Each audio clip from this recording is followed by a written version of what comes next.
Hey guys, and welcome back to another video. And today I wanted to take a look at the CitizenCon schedule. Now, this is something that a lot of people have been waiting for. CAG has, teased uh, a lot of interesting things coming to CitizenCon, from base building to new frontiers. So there are a lot of expectations from the CitizenCon, as well as updates on Squadron 42. So this schedule kind of breaks down what we should kind of sort of expect to see. Okay. Now, right now, the website has kind of been down. I haven't been able to get back to it. Luckily, I took this screenshot. So we have the ability to kind of zoom in and out and move around and kind of talk about what's on this image here. So without further ado, let's get right into this video. Now, kicking things off, the venue opens at 9. Of course, this time is going to be a little bit different depending on where you are in the world. Uh, you want to check in for your local times to see what time the show is actually going to start. Now, CIG is going to be streaming this on their Twitch channel like they've always done, aside from having in-person ticket events. This is also allowed, you're allowed to also multicast this, so streamers are allowed to stream the event as they always have. Now, the first panel, okay, this is kind of a big one. This is kind of interesting. Brave New Worlds, introducing Genesis, the innovative suite of technologies and processes within Star Engine that breathe new life into truly immersive worlds, achieving the fidelity and scale required to fill an entire universe.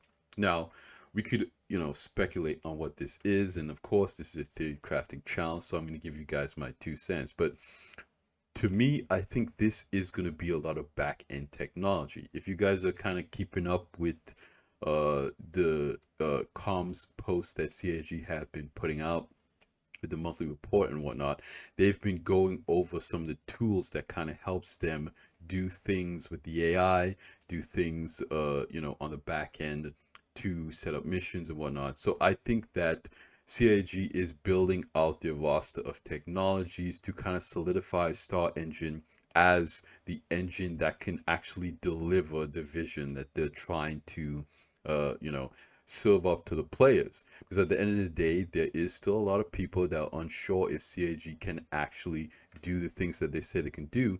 And CIG showing off that, okay, now we've spent the past decade building up technology to give us the ability to do what we say we could do. Because again, before in the past, CIG would make all these fantastic claims, but there really wouldn't be any evidence to back up if they could actually achieve these things or not. Now, CIG can show fans and bystanders, people watching the game from the sidelines, that they actually spent that time building out the technology to deliver that vision. So, in my opinion, whatever is on this panel, it's going to be very important. It's kicking off the show at the end of the day. But the players want that reassurance that CIG now has the technology to do the things they want to do. We've seen the silver meshing tests. There was one recently here where, we've seen what we have with the replication layer split and, persistent entity streaming. These technologies are what the game needed to actually work, technologies that we didn't have before. So this is going to be huge, and I'm really interested. I like the tech of the game. I know a lot of players like that CIG pulls back the curtain and shows a little bit more of the development stuff. I don't know how exciting this panel is going to be for the first panel to kick off the con, but I'm assuming that they're going to show us some interesting stuff in there to keep people's attention. The next one is going to be a social universe, okay? Um, it's the people you meet and the bonds you form that truly bring the verse to life. Dive into how we're evolving social features to maximize your adventures, from personal one on one interactions to massive gatherings with hundreds and even thousands of players. Okay. Again, this is kind of interesting. This could go different ways. Okay. This could be NPCs. We could finally be what's, they could finally show us what's going on with Quanta. This could be org tools. CIG's being a little bit vague here, but I think that this really comes down to uh the MMO side of the game. Because, at the end of the day, a lot of people do like to play this game solo. That's fine, there's no problem with that. But CIG does need to put things in order to make to kind of drive players together, to kind of get players together, get players to do things together, and do it in a natural, non-forced, it doesn't have to be PvP. You can get together and do stuff like Blockade Runner as a group of players. I think that's that direction, not only just in Star Citizen, but in the gaming industry, getting players to work together for a common goal. A good example is like Helldivers, how it's not it's a multiplayer game, but it's not really a PvP game. Everybody goes in on the map and they have a common goal and they fight towards that.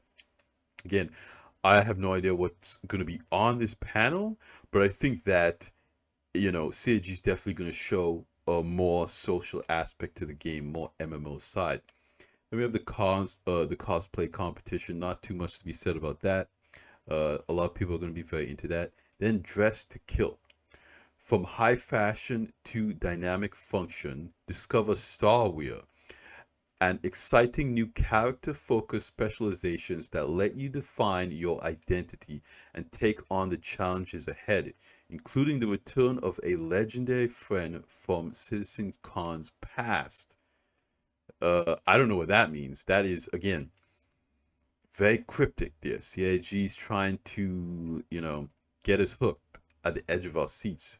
Uh, but I think what this is going to be is like specialty armors and clothing and stuff like that. At the end of the day, CIG has to give us a reason to use different armor sets in different scenarios. Use regular clothes when we're in cities.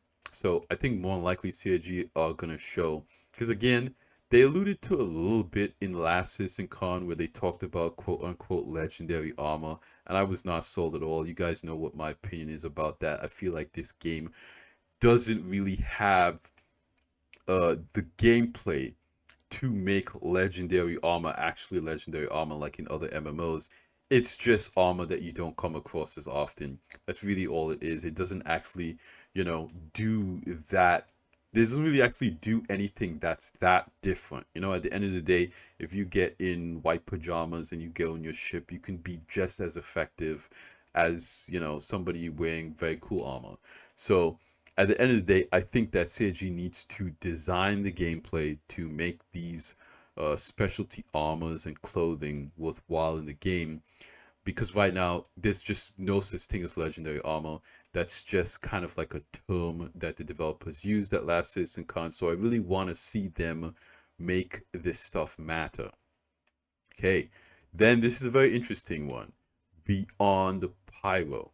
Okay, to the fantastic reaches beyond Stanton and Pyro, join us as we explore the exciting new frontiers of Star Citizen's persistent universe. Okay, a lot of people speculating based on the teaser that they showed us, I think on their social media, I think it was Twitter, of, a constellation going through a jump point. It looked like it was in a gas cloud that many people don't recognize. A lot of people were assuming that it was Nyx. Okay, and what CIG basically said previously was that we're getting base building with Nyx. And as we'll talk about in a little while here, there's a lot of base building in this CitizenCon. So I think that I wouldn't be surprised if we saw a little bit of Nyx during this panel. And when we do get Nyx, in the years coming, that is when we might get base building. Now, we might get base building before that, or we might get Nyx sooner than we expected. Who knows? But, CIG says a lot of stuff, and we really have no idea when it's going to happen. Dates and timelines might not match up from when they said that. So we might get a form of base building before Nyx, and then get full crafting and base building when Nyx comes out. So, nothing set in stone right now, but I think that, it's fairly safe to say that we'll see Nyx during this panel, or more star systems. Who knows what CIG is really cooking up in the background. Then we have redacted here, and it has kind of these watermarks for UEE. I fully expect that we'll see some more stuff for Squadron 42, and maybe even they'll probably announce the release date of Squadron 42 during this area. Now, if you guys remember, for the CitizenCon goodies package, it essentially has, a UEE box, UEE crate, the flight suit, the helmet, the guns, uh, a UEE bed. It has a trophy, challenge coin, spectrum badge, and there are two redacted items that are said to be created live at CitizenCon. So where it says redacted here, I think this area, this part of the show is where they're gonna go over those items for the CitizenCon goodies pack, and then of course they will announce the release date for Squadron 42. This is what I'm assuming. Again, I'm not sure about this. They just have this banner here, but that's what I'm guessing is going to happen, at the end of day one. Now we move on to day two, and this is much shorter. Venue opens at 8. Crafting your home. This is a big one. Explore the fundamentals of crafting and base building, including how they combine to enable new opportunities for players and ultimately create the future of life amongst the stars. Okay, so this is really going to be not just base building, but crafting as well. So more than likely, we're going to be able to craft, and that's what I've said in the beginning, is that CIG kind of needs to do these things in parallel, because you don't want to have to balance base building and then balance crafting. You want to balance crafting, and that will just trickle down into base building. And it will be a lot easier to balance if CIG releases them at the same time, rather than trying to do one and then the other. And then it's kind of like the situation we have with the economy right now, where things need to be reworked every time you bring on a new feature, like salvaging. Okay, the economy had to be kind of rebalanced for salvaging, and we all know the situation with the multi-tool, where the multi-tool that you craft in your vulture or reclaimer is just too expensive in materials versus what you could buy in a store, and CIG had to do it on purpose so people wouldn't cheese it. So if CIG designs crafting and base building at the same time, they won't have to do that, and players could jump right into this new tech and these new features. So I think this is really important, and I'm glad to see that they're doing it at the same time. And obviously we'll see some shiny new assets that we can place down on planets, and that's going to be exciting for a lot of people. Okay, the next one we have is Captains of Industry. Uncover the ships and ground vehicles that will serve as your primary tools for base building in the verse, and revisit a classic and more. Revisiting a classic, I'm assuming this is going to be the Pioneer.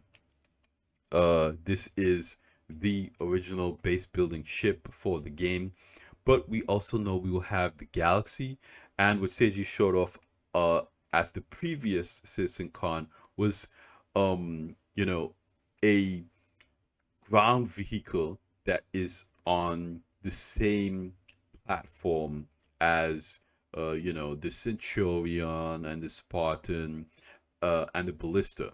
So we'll get a ground vehicle that's a similar platform as those other ground vehicles, and it will be base building capable. Of course, then we'll get the Galaxy, which will have a base building module, and then the Pioneer. So it would be really cool to see them bring out the Galaxy crafting or base building module, and then of course the ground vehicle.